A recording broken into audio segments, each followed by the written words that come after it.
Have you ever seen your comedian friend walk out on stage wearing an ascot and carrying a pipe and demanding to be called a distinguished author? I have. Ladies and gentlemen, his brand new book is out this week. Your Dad Stole My Rake and Other Family Dilemmas. Mr. Tom Papa, author and comedian. How about Tim, everybody? Give Tim a big round of applause.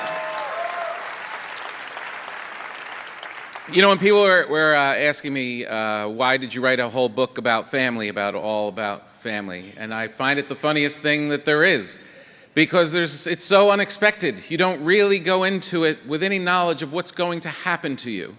You're either born into it and you're stuck with those people, and then you decide I'm going to make my own, and you have no idea what's in store. I mean, romance is the thing that starts your whole relationship. It's just that chemistry between you and your partner. It's just pure romance.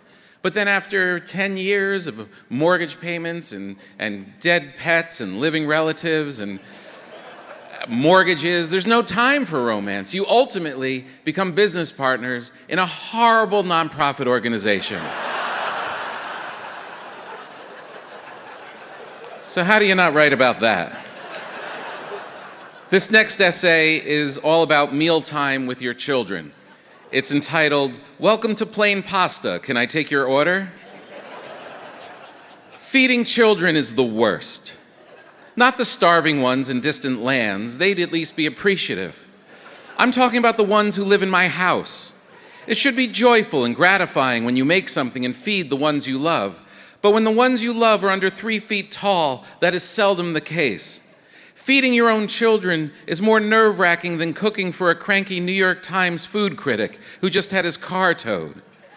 My kids don't like anything. They eyeball their plates like an agent on CSI looking for DNA. They see a speck of pepper and they completely shut down. What's that green thing? Why is this different? Mom doesn't make it like this. I'd like to talk to the chef. Oh, you are the chef? Well, you're fired. I honestly don't get it. When I was a kid, I was a garbage can. I ate stuff the dog passed up. If I didn't recognize a food, I didn't ask what it was. I just figured it out by eating it. Liking it was beside the point. I hated Brussels sprouts, but that didn't stop me from eating them. I crammed them into my mouth, washed them down with some milk, and moved on. I was just happy that someone gave me some food.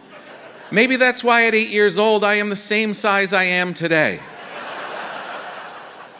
I think we give our children too many choices. My kids walk into the house like it's Applebee's and immediately ask to hear about the specials. If they don't like the answer, they let me know about it. And if they hear that their sister does like it, they immediately don't. I tried for years to make them happy. Maybe they'll like this, maybe they'll like that, but nothing worked. When I failed to come up with anything, I thought, maybe if we just don't feed them, they'll get so hungry they'll have to eat what we give them.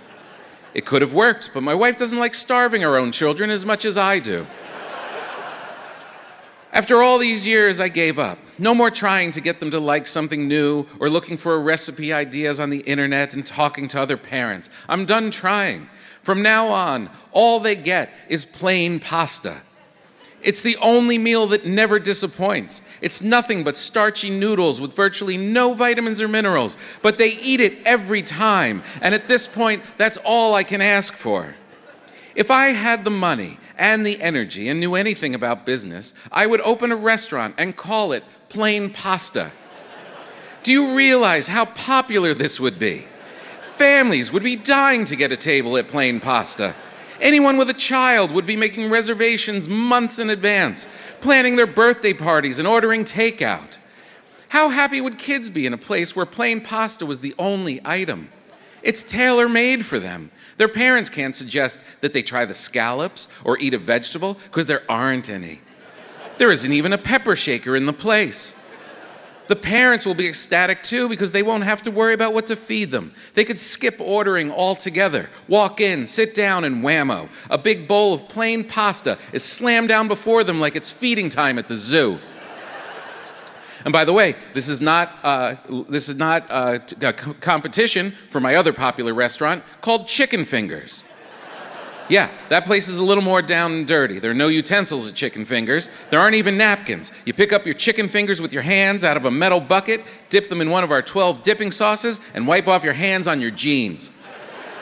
There are chairs for the adults, but not at the tables. The parents sit in lounge chairs around the outskirts of the room, drinking beer and wine, while the kids run around the place, grabbing chicken, eating what they want, and throwing the rest at their friends. Oh, what sweet irony it would be if I were to become a millionaire from these 2 restaurants. For years, my kids don't eat a thing I make, and suddenly, here I am feeding the children of the world, a celebrity chef from just 2 dishes. It could happen.